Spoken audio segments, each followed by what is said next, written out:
안녕하세요. 백성혜입니다. 예, 어머님들 학교에서 그 과학 시간에 우리가 과학을 물리, 화학, 생물, 지구과학 이렇게 4과목으로 다시 나누는데 그 중에서 혹시 뭐 제일 좋아하셨어요? 생물이 좋아하셨죠? 네. 저희 때도 그랬고 지금 아이들도 제일 과학 중에서 인기 있는 과목이 바로 생물이라고 이야기를 합니다. 그래서 과학자가 되고 싶은 아이들 중에 굉장히 많은 아이들이 특히 생물학자 중에서도 요새는 이제 분자생물학 혹은 유전공학 이쪽을 굉장히 선호를 하고 똑똑한 아이들이 많이 그런 과학자의 길을 걷고 싶어 하거든요. 그런데 이 생물학만큼 사실은 오늘날 눈부시게 발전한 학문이 없어요. 그래서 저희가 중고등학교 때 배웠던 생물 내용이 오늘날에는 굉장히 많이 바뀌었습니다. 그래서 여러분 자녀들이 배우는 생물학의 내용을 여러분들이 조금 이해해야 요새 첨단의 시대에 왜 그 화면에서도 TV 같은 거 보면은 뭐 줄기세포니 무슨 막 이렇게 얘기하잖아요. 유전자 복제니 이렇게 얘기할 적에 내가 옛날에 배웠던 것하고 어떤 점이 차이가 있는지 또 요새 생물학은 또 어떻게 바뀌어 나가는지를 좀 오늘 이해하시면 자녀분들하고 대화도 하실 수 있고 또 최근에 어떤 그런 과학의 경향들을 이해하시는 그런 그 세련된 엄마가 되실 수 있지 않을까, 엄마 아빠가 되실 수 있지 않을까 이렇게 생각을 합니다. 이 같은 과학이라고 해도요, 물리는 그렇게 생물처럼 눈부시게 발전하질 않아요. 그래가지고 심지어 대학교에서조차 뭐 중고등학교는 당연히 그렇고 그 뉴턴이 17세기 사람이었습니다. 17세기면 지금 21세기니까 굉장히 옛날 사람인데 그 뉴턴이 그 만든 그 개념을 아직도 대부분 배우죠. 그래서 그 이후에 별로 바뀌질 않았기 때문에 그 공부하는 노트가 바뀌질 않습니다. 저희 배울 때나 지금 아이들이 배울 때나. 그리고 화학은 18세기에 그 화학의 아버지라고 부르는 라부아제라는 그 유명한 사람이 있어요. 그 사람하고 19세기에 뭐 유기화학, 뭐 무기화학 이런 게 발달하던 그 시기의 학문을 지금도 여전히 중요한 틀로 배웁니다. 사소한 것밖에는 크게 바뀌지 않았어요. 그런데 생물은 그렇지가 않아요. 생물은 오늘 지금 이 시간에 밝혀진 사실들이 바로 얼마 뒤에는 생물학 교과서에 나오고 있는데, 물론 이제 생물학의 많은 부분은 아직도 지금 초등학교서부터 이제 이렇게 다룰 때, 뭐 예를 들면 식물의 구조라든지 어떤 분류라든지 아니면은 소화와 흡수라든지 이런 주요한 어떤 그 특성들을 배우지만 뭐니 해도 제일 그 재미있고 흥미로운 분야는 바로 유전하고 진화에 대한 이야기예요. 그게 중학교 3학년에 나오는데 그때 아이들이 정말 생물학 그 매력을 느끼고 내가 이런 걸 좀 해봐야지 하고 생각할 뿐더러 오늘날 가장 매력적으로 급변하는 학문 중에 하나가 그 분야입니다. 그래서 오늘 그 유전과 진화에 대한 이야기를 오늘 시작을 해보려고 하는데요. 유전하고 진화 중에서 우선 우리는 유전을 먼저 이야기를 흔히 합니다. 유전하면 어떤 거죠? 유전한다는 것이? 유전. 뭘까요? 우리가 유전된다는 게 뭐예요? 부모가 가지고 있는 특성이 자손한테 전달된다는 거죠? 네. 자, 그런데 이 전달이 안 되고 자손이 부모의 특성을 안 갖고 태어나는 경우에 우리가 이거 돌연변이가 태어났나 이제 이렇게 얘기를 해요. 물론 그 자손이 돌연변이가 나왔는데 더 공부를 잘해요, 부모보다. 그러면 우리는 이거 너무나 긍정적으로 진화가 됐다라고 이야기를 하지만 부모랑 달리 자식이 공부에 흥미도 없고 공부를 안 해요. 그럼 우리가 굉장히 왜 부모를 닮지 않았을까, 무슨 문제가 있었을까 이렇게 이제 생각을 하게 되는데요. 이 유전이라는 것은 부모의 형질이라는 게 키라든지 목소리라든지 모든 특성을 이야기하죠. 형질을 자손에게 물려주는 것이죠. 그렇기 때문에 유전의 가장 큰 목적은 이 형질이 그대로 전달되는 것을 굉장히 중요하게 생각을 해요. 만약에 자손을 낳았더니 내 형질 중에 어디도 닮지 않았다. 옛날에 발가락이 닮았다라는 소설을 보면 다 샅샅이 찾아보니까 아 발가락이 닮았더라 라고 해서 내 자손이라고 우리가 믿는 그런 소설을 우리가 볼 수 있는데 부모는 자손이 자기를 닮게 태어난다는 것을 너무 당연하게 생각을 하죠. 그러니까 닮지 않았을 경우에 우리는 고민에 빠지는 거예요. 이게 내 자손이 아닐 수 있을까? 혹시 병원에서 바뀌지 않았을까? 가끔 그런 사고들도 일어나는데 그렇게 닮아 내려가는 것이 사실은 생식과 유전, 이것은 우리 인간이든 모든 생명체가 갖는 본능 중에 하나예요. 자신의 형질을 유전시키고자 하는 목적이 있죠. 그래서 그 이기적 유전자라는 책이 있어요. 이 이기적 유전자라는 책을 리처드 도킨스라는 유명한 그 과학자가 썼어요. 이게 과학자가 쓴 책이면서 굉장히 베스트셀러로 유명했기 때문에 올해 그 시간이 있으시면 한번 같이 자녀분들하고 읽어보셔도 좋을 것 같아요. 이 이기적인 유전자라는 이 책에 보면 우리 그 생명체라는 것은 다 자기가 가지고 있는 이 유전 정보를 자손에게 물려주기 위한 하나의 그 도구일 뿐이다 라고 심지어 이야기를 해요. 그렇기 때문에 유전자라는 것이 자기의 정보를 다음 세대에 전달하기 위해서 우리 몸을 이용하는 것처럼 거기서는 표현을 하고 있고, 우리는 그렇게 해서 자손을 다 전달해주고 나면 더 이상 별로 쓸모가 없는 기능을 다한 기계와 거의 비슷하게 취급을 하죠, 거기서는. 그래서 이제 그러고 나면 더 이상 생존할 의미가 없기 때문에 눈도 잘 안 보여서 이제 원시도 되고 이도 다 빠지고 그러면서 이제 더 이상은 우리가 삶의 목적이 이런 유전자 전달의 의미에서는 이미 다 이제 끝난 그런 식의 그런 생명체의 존재를 그렇게 이해를 하기도 하는데요. 꼭 그런 건 아니겠죠. 인간이 살면서. 그렇지만 굉장히 중요한 하나의 목적은 이 유전을 한다는 거예요. 자, 그러고 유전이라는 이 개념은 타고난 게 아니에요. 사실은 이 유전이라는 개념을 제일 먼저 생각해낸 사람이 멘델이라는 과학자예요. 멘델. 우리는 멘델을 과학 시간에 과학자로 배우지만 사실은 이 사람의 본래 직업은 수도승이었어요. 수도승이 직업이라고 얘기할 수는 없겠지만 천직이었고, 천직. 그 다음에 이 어떤 유전의 현상에 대한 것은 취미생활이었어요. 그 사람은 수도승으로 완두콩을 길렀었죠. 근데 굉장히 완두콩이 그 짧은 1년 안에 그 성장을 하고 또 그러면서 씨를 남겨서 다음 1년 안에 또 다시 자손을 볼 수 있기 때문에 우리 인간을 놓고 아마 유전을 연구했었으면 늙어 죽을 때까지 한 세대밖에 관찰을 못하죠. 그럼 아마 유전된다는 것을 우리가 이해하기 쉽지 않았을 거예요. 근데 완두콩을 가지고 연구를 했기 때문에 이 수도승이었지만 굉장히 다양한 어떤 그 유전에 대한 그 이해를 하게 돼요. 자, 그래서 멘델이 여러 가지 완두콩들을 관찰을 하면서 우리가 교과서에서 흔히 배우는 게 노랗고 쭈글쭈글한 완두콩, 너무 쭈글거리죠? 파랗고 동그란 완두콩, 이런 식으로 굉장히 다양한 완두콩들을 서로 교배해 보니까 그 노랗고 쭈글쭈글한 완두콩이 그대로 자신의 유전자를 전달하는 경우와 이 파랗고 동그란 완두콩이 그대로 전달하는 경우, 혹은 섞여서 쭈글거리지만 파란 완두콩이라든지 노랗지만 동그란 완두콩도 있을 수 있겠죠? 이런 것들이 소위 우리가 조합이 됐다고 이야기하죠. 어떤 유전의 특성들이 이렇게 조합이 되는 것들에 대해서 추리를 하게 되는데, 멘델은 사실은 우리가 생물학 시간에 배우기 때문에 생물학자인 줄 알지만 물론 수도승이었고 조예가 이 물리학이나 수학의 조예가 깊었다 그래요. 그러면서 특히 통계에 밝았다는 이야기들을 합니다.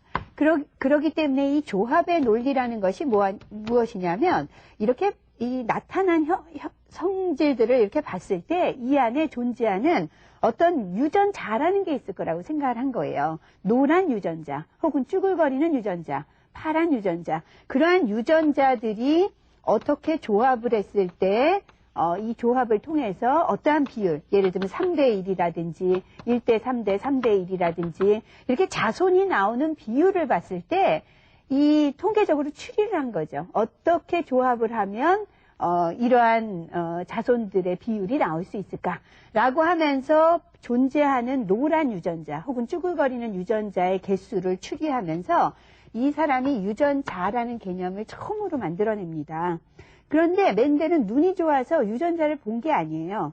나타난 이러한 결과들, 자손이 어떤 특성을 가지고 나타났는가를 관찰함으로써 독립체로서 어떤 자기의 정보를 전달하는 어떤 입자가 존재하지 않을까. 그것들이 섞였을 때 이런 식으로 혼합된 어떤 형태로 발현되지 않을까. 예를 들면 자손이 엄마 아빠를 다 어머니 아버지를 닮으면 왜 이렇게 적절히 조합이 돼서 나타나잖아요. 그럴 때 어떠한 유전자들이 존재할 거다. 독립적인 이 객체로서의 유전자를 추리해내죠. 그래서 멘델이 굉장히 유명해요. 보지는 않았지만 그것을 추리해냈다는 점에 있어서. 자, 그래서 멘델이 이렇게 추리를 하고 나니까 정말 이제 유전자의 개념으로 이렇게 자손들이 나타나는 게 이제 우리가 이해가 되기 시작했는데요. 이 비슷한 시기에 멘델과 다른 생각을 가졌던 또 하나의 사람이 있었는데 그 사람이 바로 진화에 대해서 이야기했던 사람이죠. 유전과 진화. 이거는 중학교 3학년 교과서의 하나의 단원이에요. 자, 그런데 물론 진화는 누구였느냐 하면 이 진화는 다윈이죠. 다윈 아시죠? 갈라파고스 그 섬에서 뭐 이렇게 굉장히 유명한 자기의 생각을 깨닫게 됐다고 하는데 이 진화와 유전의 관계를 사실은 연결지은 사람이 그 당시에는 없었어요. 멘델은 멘델대로 유전자라는 개념을 독특하게 만들어냈고 진화는 아까도 제가 잠깐 설명을 드렸지만 부모의 형질을 그대로 물려주는 것이 아니라 바뀌는 거예요. 그쵸? 세대가 바뀌었을 때 이 부모의 형질이 그대로 유전되면 진화가 된 게 아니죠. 진화란 변화가 일어나는 것이에요. 부모의 형질과 다른 변화가 일어나는 것이 진화인데 자, 이 진화의 개념은 다윈이 만들어냈는데 서로 독립적으로 다르게 생각을 했었고 이 둘을 연결시켜주는 중요 고리가 오늘날 밝혀진 DNA라는 거예요. 자, 이 DNA는 이 왓슨하고 크릭이라는 사람이 그 구조를 밝혀서 노벨상을 받은 걸로 유명하죠. 왓슨이랑 크릭이 이제 밝히고 나서 왓슨이 이중나선이라는 책을 썼는데 굉장히 유명한 책이에요. 이 책도 한번 시간 내서 읽어보시면 재밌을 것 같아요. DNA에 대해서 설명한 게 절대로 아니고 어떻게 해서 자기가 연구를 하게 됐는지 자기의 어떤 일상생활들이며 이런 것들을 주변 동료들 이야기를 썼기 때문에 굉장히 재미있는 이야기로 많이 팔리고 많이 읽히는 책입니다. 그런데 이 DNA를 사실은 왓슨과 크릭이 밝혀서 유전과 진화 사이를 연결하기 전에 그 전 단계로 사실은 염색체라는 또 하나의 존재가 먼저 밝혀져요. 자, 그래서 이 염색체 안에 사실은 DNA가 존재를 하는데 이 염색체라는 이름 자체가 그 물체가 핵안에 있는데 염색이 잘 된다 그래서 염색체래요. 그 염색을 해야 보이거든요. 그래서 염색을 시키고 그 다음에 이제 그거를 잘 관찰해 보니까 어떤 유전이나 그런데 관계를 한다고 과학자들이 알게 됐어요. 한번 준비한 화면을 같이 보시면은요. 오늘날 밝혀진 바에 따르면 우리가 이 DNA라고 얘기하는 건 이렇게 긴 풀어진 끈입니다. 이게 이제 대학교 교재에서 제가 복사를 해가지고 왔는데요. 이런 DNA는 특이한 것이 이중 구조로 되어 있어요. 이중 나선 구조로 이렇게 되어 있는데 왜 그러느냐 하면 원본만 있으면 불안하잖아요. 우리가 잃어버릴 수가 있기 때문에 항상 복사본과 함께 원본을 같이 가지고 있습니다. 그래서 그 정보가 유실되지 않도록 그것이 우리가 안전하게 자손한테 항시 유전 정보를 전달할 수 있는 이유인데 이러한 DNA는 꼬이고 꼬여서 뭉쳐가지고 히스톤이라는 단백질과 같이 뒤엉켜서 이렇게 실타래처럼 꽁꽁꽁 다 묶이면 염색체 안에 존재하게 돼요. 그래서 이게 이제 염색체인데요. 염색체 하나인데, 우리 세포 안에는 핵이 있거든요. 핵 안에 이러한 염색체가 46개가 있습니다. 그러면 이 46개의 염색체마다 이렇게 풀어보면 종류가 다른 DNA가 다 존재하고 있는 거예요. 46개의 염색체마다 종류가 다른 DNA가 각각 다른 유전 정보를 갖고 있다가 이제 자손한테 전달돼서 그것이 발현된다고 이야기를 하는데 형태가 나타나게 되는 거죠. 자, 그래서 유전 정보를 전달하는데도 이것이 굉장히 중요하고요. 다음 화면을 보시면 이렇게 해서 사실은 더 미시적으로 들어가면 이것들이 이 알갱이 하나하나들이 사실은 그 원자들이에요. 이러한 원자들이 이렇게 조합을 이루어서 어떤 물질들을 만들어서 이렇게 이중나선으로 동일한 정보들을 공유하게 되죠. 그러다가 이제 자손한테 전달될 적에는 이것이 이제 분리가 돼요. 분리가 돼서 이중나선이 이렇게 단일 나선으로 풀어지는데 우리가 그런 것들을 이제 이 염색체 안에서도 염색체가 분리가 일어난다고 이야기를 해요. 해관에서. 그래서 생식세포 안에 보면 유전을 전달해주는 생식세포 안에서 보면 제일 먼저 염색체의 수가 감소하는 일들이 일어납니다. 그런 것들을 관찰하면서 분명히 염색체가 바로 유전과 긴밀한 관계가 있을 거라고 생각을 했어요. 자, 그런데 이러한 그러면서 연구를 이제 초파리 가지고 했는데 왜 더러운 파리 가지고 연구를 했을까라고 우리가 항상 생각을 하지만 파리가 염색체 수가 작으면서 사이즈가 크대요. 그래서 염색시켰을 때 관찰하기가 굉장히 좋다 그래요.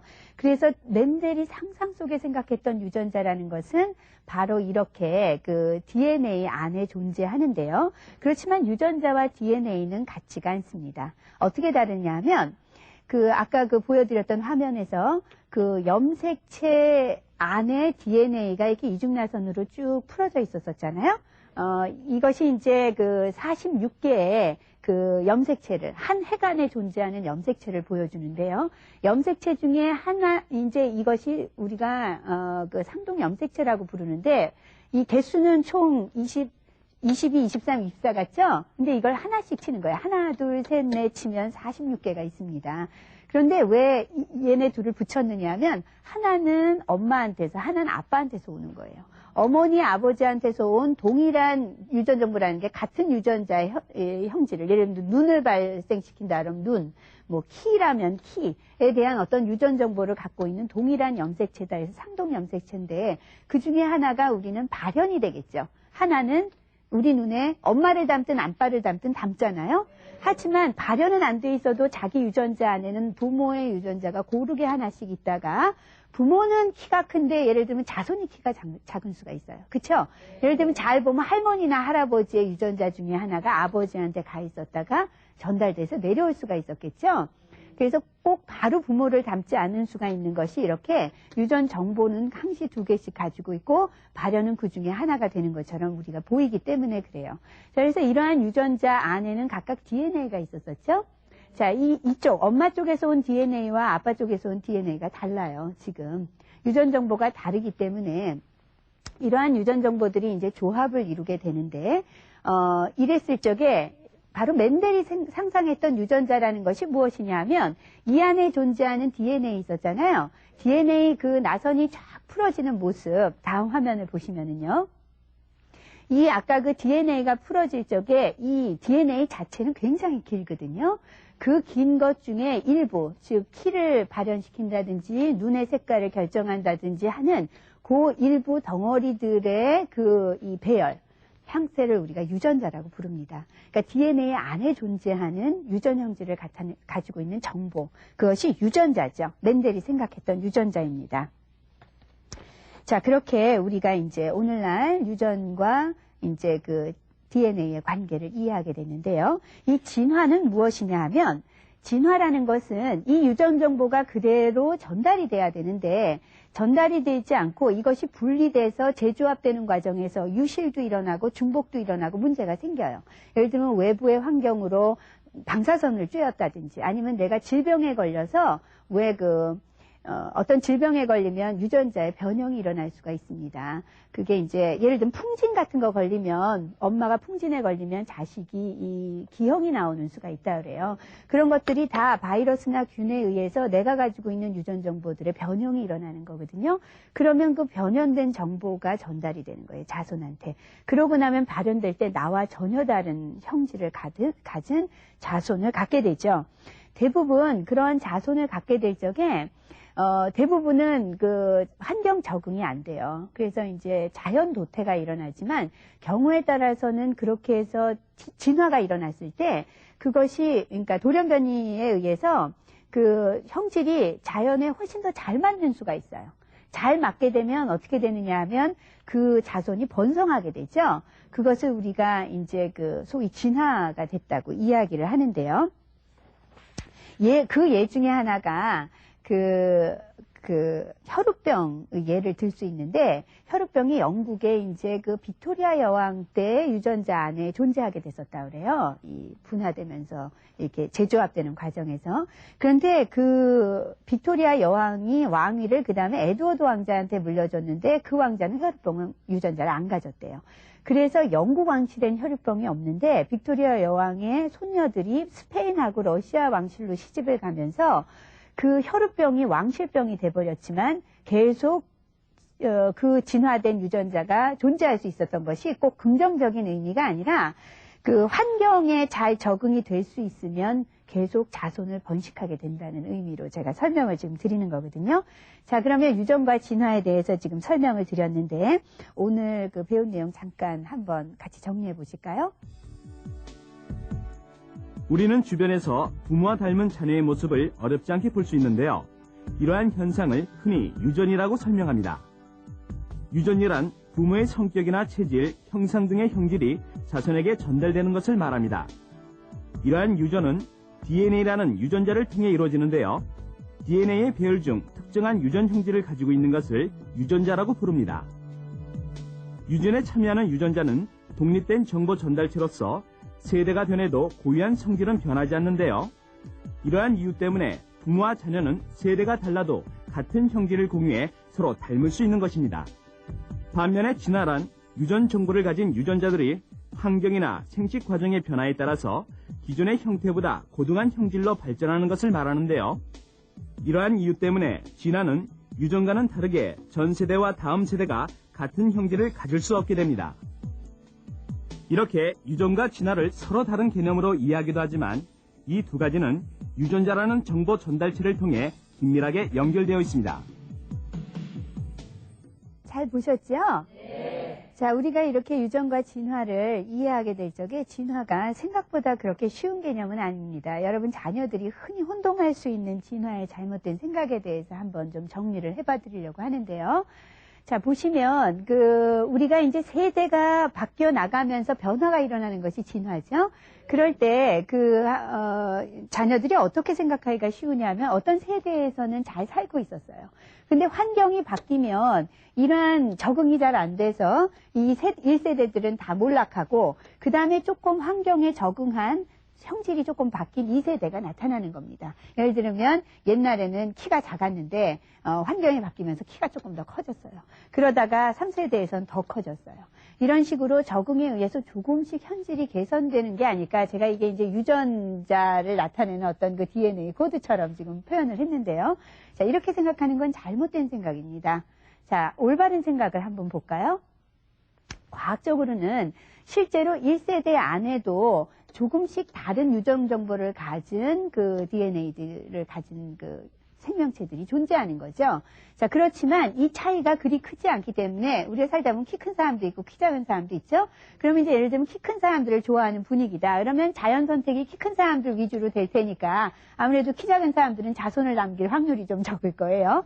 그래서 이제 수가 이쪽이 번창하게 됩니다. 하지만 환경이 달라지면, 예를 들면 키가 크면 여러 가지 불리한 여건이 갑자기 되는 환경이 된다면 자연 조치에 의해서 이 번성했던 종이 줄어들고, 대신에 이 다른 종들이 그 환경에서 적응을 하게 되죠. 이게 더 팽창하게 되죠. 자손을 더 많이 남기게 됩니다.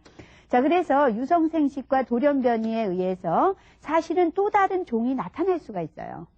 또 다른 종이 나타나지만 이 종은 아직까지는 환경에 이 종만큼 번성할 분위기는 아니에요. 하지만 중요한 것은 이렇게 우리가 왜 그 유성생식이라고 얘기하는데, 엄마와 아빠로부터 정보를 다르게 받음으로써 자손을 조금 다르게 낳을 확률을 가지는 것이 고등동물의 특징이에요.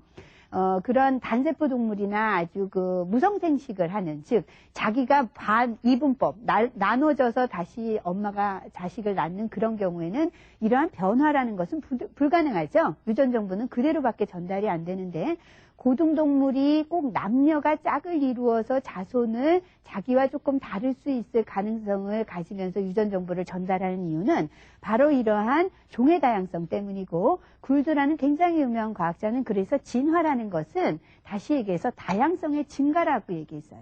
다양성이 증가해야 어떤 환경이 다시 닥쳐도 이 종은 살아남을 가능성이 많아지는 거예요.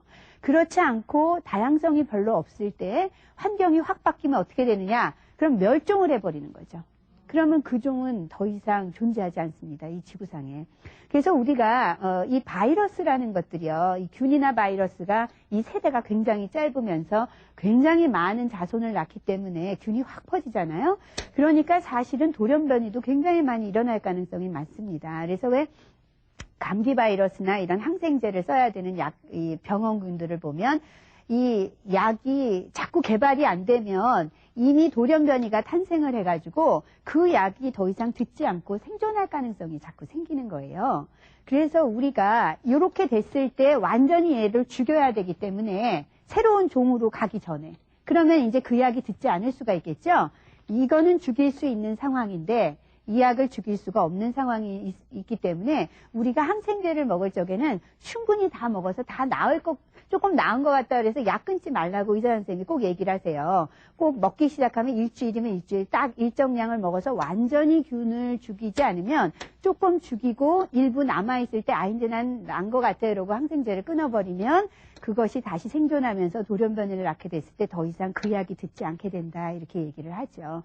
그래서 이제 그러한 일들이 실제로 종의 다양성에서 굉장히 중요하고 멸종을 하느냐 생존을 하느냐에 있어서 굉장히 중요하다는 사실을 이해하시면 좋겠습니다.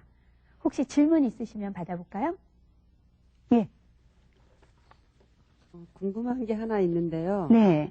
저는 O형이고요. 네. 남편은 AB형이거든요. 네. 근데 사실은 저가 자녀가 많은데요. O형은 하나도 없어요. 네. 근데 그것도 유전이 되는지 궁금하네요. 굉장히 중요하죠. 사실은 내 자손인가 아닌가를 보기 위해서 제일 간단하게 하는 게 혈액형 검사입니다. 그렇죠? 혈액형을 가지고 이제 가족 분란도 가끔 일어나기도 하죠. 그런데 잘 보시면은요. 그 혈액형이 우리가 이제 AB형이다라고 이야기를 하면 이 AB형을 가진 사람은 부모로부터 자신의 어머니로부터 A를 혹은 아버지로부터 B를 물려받아서 AB형이 된 거예요. 그런데 내가 O형이다 하는 사람은 이 O형이라는 것은 사실은 발현되는 유전자가 없다는 뜻이랍니다. 그러니까 사실은 엄마와 아버지로부터 모두 아무런 그 형질이 없었을 때를 O형이라고 그래요. 그러니까 O형은 AB형을 만나면 O형이 유전될 수는 없어요. 왜냐하면 결합을 할 적에 여기에서 다시 A나 B가 떨어져서 자손한테 전달이 되겠죠? 이쪽은 O형만 오니까 반드시 AO나 BO형이 만들어지는데 O형이라는 게 발현이 안 되는 형질이다 보니까 반드시 자식은 A형이나 B형이 나오게 됩니다. 이해하시겠어요?